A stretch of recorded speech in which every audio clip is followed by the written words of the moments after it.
The blanket is heavy with damp and the smell of old smoke, and for a few heartbeats I do not move at all. My right shoulder aches from yesterday's washing, and my husband's arm is a dead weight across my ribs, pinning me to the straw mattress. I slide out from under it slowly, feeling the rough wool of his sleeve catch on my shift. The straw rustles beneath me, dry and sharp through the linen, and the air on my skin is cold enough to make me shiver before I even set my feet on the floor. Through the chink in the shutters, the light is still gray, only just beginning to thin the darkness, which means the sun is not yet above the woods. I sit on the edge of the bed for a moment, listening. A rooster crows from somewhere near the Reeves cottage, hoarse and half-hearted, and from farther away comes the answering bark of a dog. The fire has sunk to a mound of ash and one reddish eye, and the room smells of that ash, of the tallow drippings from last night's candle, and of the sour sweet scent of my own breath. I am Agnes, wife of Tom the thatcher, and this is how the day begins. I push the blanket back and stand. The floor is packed earth, cold as iron under my bare soles, and I step quickly to the hearth, where I kneel and poke the embers with a stick. The charred wood crumbles into a heap of gray flecks, and a tongue of orange licks up around the end of the stick. So I blow on it gently, then harder, until a little flame catches on a twist of straw I have tucked into the edge of the fire pit. I add a handful of dry twigs from the basket beside the hearth, then a piece of split beech, and I sit back on my heels and watch the fire take hold. The smoke winds up into the hood and catches in my throat, but it is a good, homely smoke.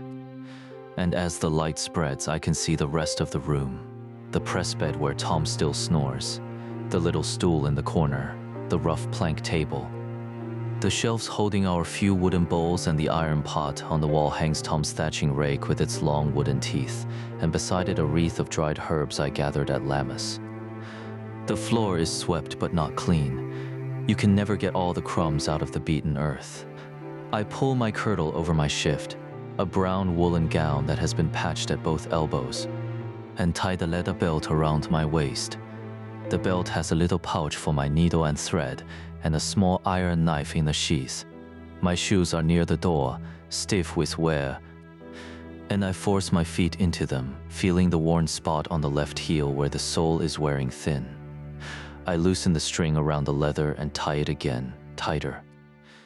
The door is made of planks with a leather hinge, and it groans when I lift the latch and push it open. Outside, the yard is gray with dew, and the air is so fresh it bites my cheeks. I stand in the doorway for a moment, letting my eyes adjust. Our house is one of the smaller ones at the southern end of the village, just off the road that leads to the mill, with a thatched roof that Tom himself laid only 3 summers ago. I can see the lumpy shapes of our 2 sheds, the chicken coop by the alder tree, the woodpile under its own little roof of straw. The sky is pale and clouded over, and there is a feeling of damp in the air that says autumn is settling in. My first task is water. I take the yoke from its peg by the door, settle it across my shoulders, and hang the 2 wooden buckets from the hooks. The yoke rubs against the back of my neck, where the wood is not quite smooth, but the buckets are empty and light.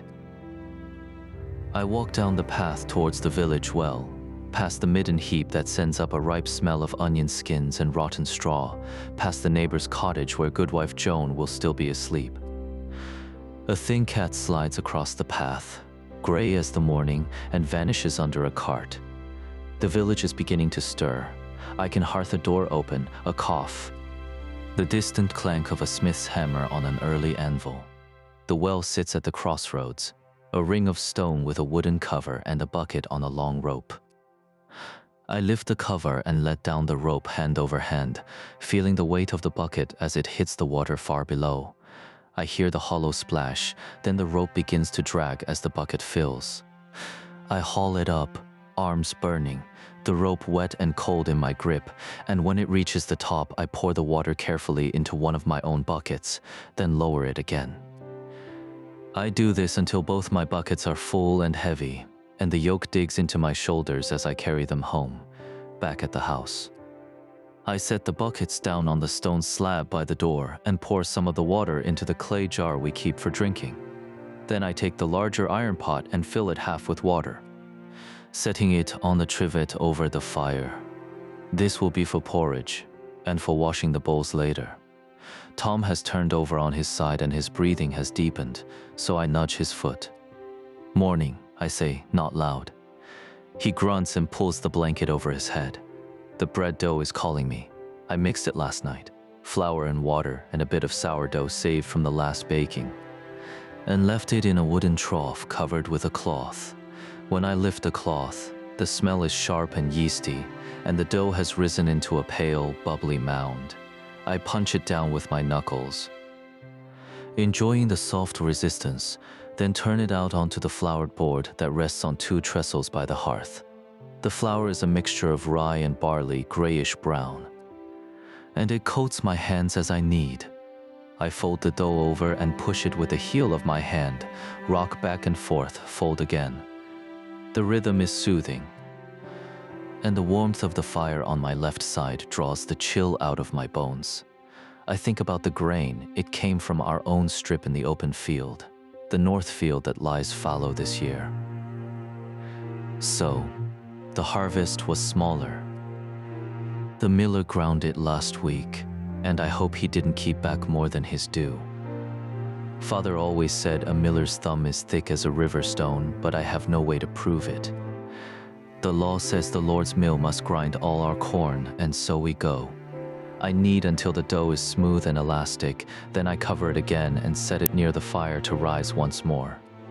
While the dough is resting, I step outside to feed the chickens. The coop is old and patched with bits of wattle, but it keeps the fox out. I scatter a handful of barley grains on the ground, and the hens come scurrying, clucking and bobbing, their feathers fluffed against the morning chill. I collect 3 eggs from the nests, still warm, and cradle them in my apron. 1 egg is smaller than the others, and I decide to save it for tonight's pottage. On the way back, I see Tom emerge from the house, blinking and pulling on his tunic. He is a solid man with hands that are always cracked from the reeds, and he smiles at me in a sleepy way. "Any bread yet?" he asks. "Not yet," I tell him. "Go to the stream and wash. Then you'll have some." He grumbles good-naturedly and heads towards the little stream that runs behind the cottages. I go inside and set a flat stone on the fire to serve as a griddle, then grease it with a scrap of bacon fat kept in a small clay pot. While the griddle heats, I wash my hands in the bucket of water and wipe them on my apron, then cut the dough into rounds. I shape each one with my palms, not too thin, and lay them on the hot stone. The first bread hisses and begins to puff up almost immediately, and the smell is the whole earth in one breath, warm and nutty and alive. I watch the edges brown, then flip the cake with a wooden spatula. In the corner of my eye, I see Tom return, his hair wet and slicked back, and he sits on the stool and just watches me work the griddle. A moment of quiet, the fire crackling, the village waking outside. It is good. I make 6 flat loaves. 2 I set aside to cool, and the rest I wrap in a cloth to keep warm. Tom takes a hot one and tears it in half, passing me a piece. It is still too hot to hold comfortably, but I blow on it and bite into the crisp crust, the soft middle. We eat standing with nothing on it but the taste of the grain and the salt of my own hands. I pour a cup of small ale from the stone jar, and we share it. Tom says, after a swallow, "The reeve spoke yesterday of needing more hands for the Lord's field. The barley is late, and there's talk of rain." I nod. "Shall you go then?" He shakes his head. "I have a roof to patch on the mill. The thatch is slipping below the gable, so that is his day." I think of my own tasks, the washing, the mending, the pottage, the spinning, and in the afternoon the market if the rain holds off. When we finish eating, Tom pulls on his work tunic and straps on his shoes proper, then takes his thatching rake and a small sack of tools and heads out. I watch him down the path until he turns by the big elm. Then I return to the house to clear the board. I scrape the crumbs into my hand and toss them out the door for the birds. Then I pour some of the hot water from the pot into a wooden bowl and wash the blade of the knife in the mixing trough. The greasy water I throw on the midden heap. Already the sun is a pale disk behind the cloud, higher now, and the light through the door is thin and yellow. I notice that the rush mat near the hearth is fraying badly, and I make a mental note to weave a new one. But first, the washing. I collect the bundle of linens that has been soaking overnight in a tub by the back of the house, a mixture of shifts. The one cloth we use for drying, and Tom's spare hose. The water is cold and gray, but I add a scoop of wood ash from the hearth to soften it. Then I carry the tub out to the stone by the stream, where the bank slopes gently. I kneel there on a folded sack and begin to work the cloth against the rocks, rubbing and scrubbing. The stream is low after a dry September, but the water runs clear and cold over my hands, numbing them. I can hear the steady scrape of my own knuckles on the linen, the splash and gurgle of the stream, the distant lowing of a cow from the common pasture. A dragonfly darts over the water, brilliant blue like a bit of painted glass. I work the grime out of the clothes, one by one, and spread them over the bushes to dry. The shift I am wearing is not much cleaner, but I will wash it tomorrow, or perhaps the day after. There is always more washing. As I scrub, my mind wanders. I think about the last time I was at the mill 3 days ago, and how the miller's wife, a thin, nervous woman named Alice, had told me that the Abbey's sheep had taken sick out on the western pasture. I hope it is not the murrain. We lost so many animals in the last years, after the great pestilence. The pestilence. It swept through our village when I was still a girl, and it took my mother and 2 brothers, and my father's sanity for a while. He would sit by the fire and talk to them as if they were still there. The plague passed, but the world is emptier because of it, or so the old people say. There are fewer hands to hold the plow, fewer voices at the church on Sunday. But for me, it means our little strip of land is a bit bigger than it would have been. And the Lord has to pay Tom a better wage for his thatching because there are none else to do the work. Not that I am glad for the dying, but that is how things are. I finish the washing and wring the clothes as best I can, then carry the now empty tub back to the yard. The sun has climbed higher, and the dew on the grass is nearly dry. I stretch my back, pressing my hands into the small of it, and look at the sky. The clouds are still pale but not threatening rain, so the market will be on good. I need salt, and perhaps a bit of thread if the peddler has come, and I might trade the 2 extra eggs for a piece of cheese.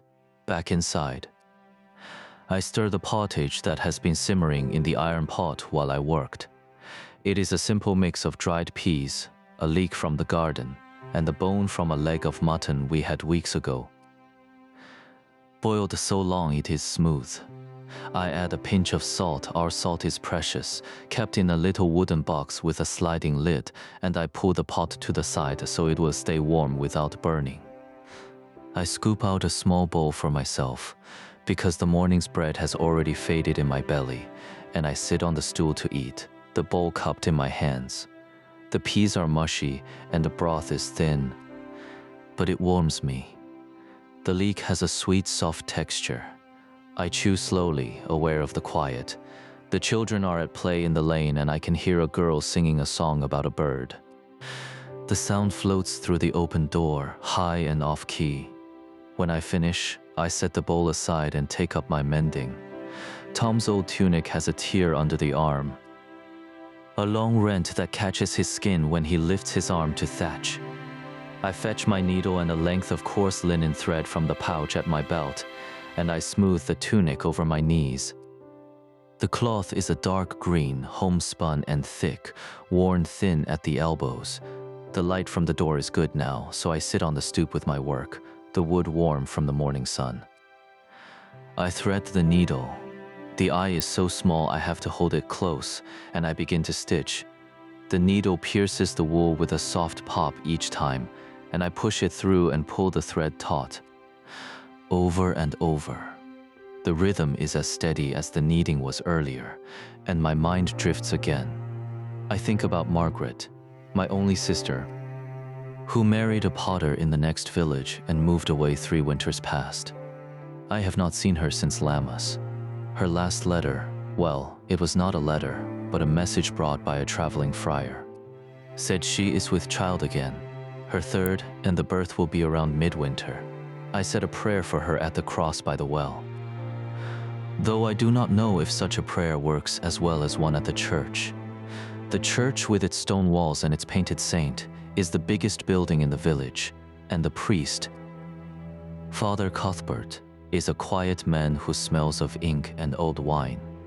He says the Mass in Latin, and I understand only the shapes of the words, the rising and falling of his voice. But it settles something inside me. I go every Sunday and sometimes on feast days as well. Today is not a feast day, just an ordinary Monday, though I have lost count of the exact day. Time moves by the bells and the sun, not by calendars. I finish the tier and tie off the thread, then bite it with my teeth. I examine the mend, not as neat as I would like, but strong. I fold the tunic and set it on the bed. Now I must spin. The wool has been sitting in a basket by the hearth for days, waiting. I take the distaff down from its hook, a long stick with a mass of carded fleece bound to it, and I set the spindle, a small wooden disc with a shaft, on my lap. I attach a bit of wool to the spindle, give it a twist and begin to spin. The spindle twirls, the thread forms between my fingers, and I wind it on as it grows. The fleece is from our own sheep. We have 3, kept on the common pasture, and it is greasy still with lanolin, softening my hands. I spin for a long while, and the thread builds up on the spindle until the little whorl is full. The cottage is so quiet now, with only the crackle of the fire and the whir of the spindle, that I am almost asleep on my feet, but my hands remember the motion, and they do not need my mind. A little before noon, I put down the spindle and go to the garden to pull a few carrots and a handful of herbs for the evening meal. The garden is a small patch behind the house, enclosed by a wattle fence to keep the rabbits out. The soil is dark and loose from my digging, and the carrots come up with a sharp green smell, their roots orange and white and knobbly. I also pluck some sage and a sprig of thyme, and I note that the cabbages are hardening nicely. We will have good greens by Michaelmas. I kneel in the dirt for a moment, plucking a weed, and the earth smells of damp and mushrooms. A robin watches me from the fence post, its chest like a spot of dried blood on brown bark. I talk to it softly, nonsense words, and it tilts its head as if it understands. I wash the carrots in the bucket and set them on the table. Then I decide it is time for the market. I put the 3 eggs in a little basket lined with straw, and I take a small cloth bag for my purchases. I also slip Tom's extra knife into my belt for trading if needed. I check the fire, push the pottage pot a little closer to keep it warm. Then I close the door behind me and walk towards the village square. The market is held every Monday on the grass between the church and the alewife's house, and by the time I arrive, the stalls are already up. They are simple things, planks laid across trestles, or sometimes just a cloth spread on the ground. The smell is a mixture of fresh bread, brine, unwashed people, and the inevitable dung of oxen, though it is not overpowering. I see the fishmonger's cart, loaded with eels wriggling in a barrel, and the air near him is salty and a little rotten. The butcher has a side of pork hanging from a hook, and flies buzz around it in a cloud. I steer wide of that stall. The salt merchant is set up near the cross, a thin man with a scar on his cheek and a little leather pouch of coarse salt. I go to him first. "Good day, Master Salt," I say. He nods. "How much for a handful?" He names his price, and I haggle as you do, pointing out that his salt is damp, and I can feel the lumps. And at last we settle on a small scoop of salt in exchange for one of the eggs and a promise that I will bring him a half loaf at the next market. I pour the salt into my own little box. Careful not to spill a grain, salt is worth more than you think. My father used to tell the story of a man who sold his cow for a sack of salt and then drowned in the river when he tried to cross with it, all the salt melting away. I never knew whether to laugh or weep. Next I look for the cheese woman, a plump, red-faced widow who sits on a stool by the churchyard wall. She has small rounds of goat cheese wrapped in dock leaves. I trade my second egg and a scrap of the wool thread I spun this morning for a cheese the size of my fist, firm and slightly crumbly. She pinches the thread, tests its strength, and nods. "Fair," she says, and I put the cheese into my basket. The peddler has not come today, so I cannot buy thread or a needle. But that is well enough. I can make do with what I have. I spend a little while longer walking the market, just to see. The carpenter is selling a new stool, but I do not need one. The alewife offers a taste of her brew from a clay cup. I take a sip, and it is sharp and good, better than my own small ale. I thank her and move on. A woman I know from the further end of the village, goodwife Eleanor, stops me to ask after Tom. I tell her he is thatching the mill, and she says that her own man is down with a cough. And what I know of a remedy, I suggest a tea of thyme and honey, and I promise to send her some of my dried thyme later. She nods, her face tired, and continues on towards the church. I see Father Cuthbert in his black robe, standing by the porch, speaking to a man I do not recognize, a traveler perhaps, or a pilgrim. The traveler is dusty, and he carries a staff. I wonder where he is going, and for a moment I feel the itch of the road in my own feet, but it passes. I am no pilgrim. I buy one more thing. A small clay pot of lamp oil from the man who comes from the town, 7 miles away, with a cart of such goods. The oil smells of fish and pressings, but it will burn longer than tallow. And I want to save the last of the rushlights. I pay with a copper farthing that I had in my pouch, feeling its small weight leave my hand. Then I turn for home. Walking back along the lane, I notice how the leaves on the alders are beginning to yellow at the edges. The air smells of wood smoke and damp earth, and I can hear the sound of a hammer from the smithy. A steady clang, clang, clang. A child runs past me, barefoot, chasing a hoop, and his mother calls after him from a doorway. I think about the traveler, and about the road that goes south past the mill. And for a while my mind is full of dust and distance. Then I think of the cheese in my basket, and I'm hungry again. At the house, I set the basket on the table and check the fire. The pottage has thickened into a dense mash, and I stir it with a wooden spoon, adding a little water from the bucket. I cut a slice of the flat bread from this morning and eat it with a piece of the cheese salty and tangy, the bread now cool but still tender. I stand by the door chewing and watch a cloud drift across the sun, casting a shadow that sweeps over the yard and the roofs. The moment feels long and quiet, and I savor it. After my small meal, I take up the spinning again. I have a lot of wool yet, and the thread will be used for Tom's new hose, or perhaps I will trade some to the weaver for a length of cloth. The spindle twirls and my mind drifts like the cloud. I think about the world outside our village. I know there is a king, Edward by name, but I have never seen him, only heard of his wars in France from the men who came back or did not come back. The great pestilence, they say, was a punishment from God for those wars, or for the vanity of women, or for the lewdness of the church. I have heard all the reasons. I do not pretend to understand. The fields understand only the weather and the work of hands. So I spin, and I do not think of kings. The afternoon wears on. I put down the spindle and go to collect the dried linen from the bushes.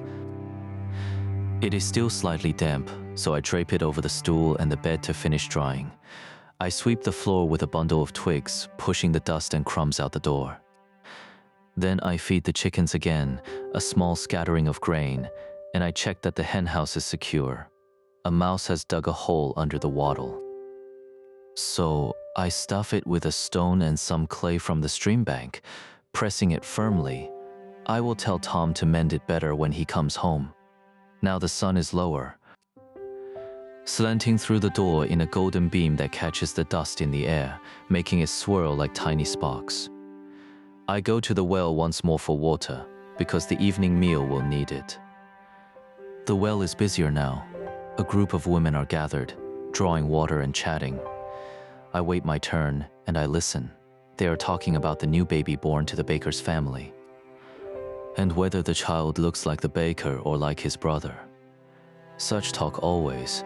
I fill my buckets, and the weight is familiar on my shoulders as I walk back. Tom comes home just as I am putting the iron pot on the fire to heat. His hands are gray with dust from the reeds, and his face is weariness. He drops his bag of tools by the door and sits on the stool, stretching his legs out with a groan. "The mill roof is worse than I thought," he says. "The whole south slope will need rethatching come spring. For now I've patched it with new sedge and hoped for the best." I pour him a cup of ale from the jar, and he drinks it in one long swallow. Then I hand him the last piece of morning bread, and he eats it with a look of contentment. I begin the pottage anew. For supper, I cut the carrots into rounds and add them to the pot, along with some dried beans that have been soaking since morning. The bone from the mutton is still in there, giving what flavor it has left. I crumble a small piece of the cheese into the broth, and I stir it all together. The smell fills the house, a warm, savory smell that makes my stomach tighten. I set out 2 bowls and we sit on the stools, my knees almost touching his, and we eat in the dying light. The pottage is thick and salty, the carrots soft, the broth coating the mouth. We tear the rest of the flat bread and sop up the last drops. Tom tells me about his day. The miller's boy slipped on the ladder. The water wheel was clogged with a fallen branch. The meal cat caught a rat. It is a small life, but it is ours. When we are done, I wash the bowls and the spoons in the bucket, and Tom goes out to the wood pile to split some kindling for the morning. I hear the thunk of his axe, steady and sure. I light the lamp with the new oil, and it fills the room with a soft yellow glow, sending shadows dancing on the walls. I sit again with my mending. This time a tear in my own apron, while Tom comes back in and sharpens his thatching knife on a whetstone. The whetstone rings with a thin metallic sound, and sparks fly briefly. He tests the edge on his thumb and nods. I remember the mouse hole and tell him about it. He says he will fix it in the morning, though I know he will forget and I will remind him again. Then he pulls out a small piece of wood and begins to carve a new spindle whorl, because mine is cracked and wobbles when it spins. I watch his hands move, the knife peeling away curls of wood. And I feel a deep, quiet love for him, not the kind that makes songs, but the kind that keeps a fire lit. He catches my eye and half smiles, then looks down again. The lamp burns down lower, and the hour grows late. I put away the mending and bank the fire, covering the embers with a layer of ash so they will survive until morning.